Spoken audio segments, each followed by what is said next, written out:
Medina চার্টারে কথা ছিল সব ধর্মের মুসলিম, মুশরিক, ইহুদিরা মিলে মদিনাকে রক্ষা করবে। কিন্তু তৃতীয় হিজরিতে যখন উহুদের যুদ্ধ শুরু হলো, সবার কথা ছিল যেই আক্রমণ করে আমরা মদিনাকে বাঁচাবো। কিন্তু কুরাইশরা যখন অ্যাটাক করলো, ইহুদিরা আর আসে না। বিষ্ণু বললেন, ওহে ইহুদিরা, তোমরা না চুক্তি করলে আমার সাথে যে মদিনা বাঁচাতে সবাই ঝাঁপিয়ে পড়বো, আসো। একটা ইহুদিও বেরোয় না, একজন ছাড়া, তার নাম মুখাইরেক। বাহাদুরের মতো ঘোড়সওয়ার হয়ে বেরিয়ে গেলেন এবং বললেন, গোটা ইহুদি সাম্রাজ্যের একজনও যদি না আসে, আমি মুখাইরেককে কেউ ঘরে আটকে রাখতে পারবে না।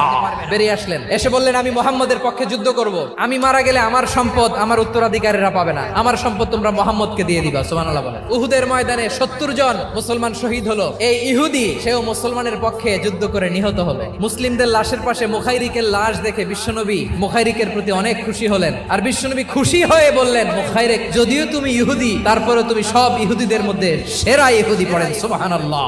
আমার নবী ইহুদিকেও সম্মান দিতে কার্পণ্য করে নাই। আওয়াজ করে বলেন আল্লাহু আকবার।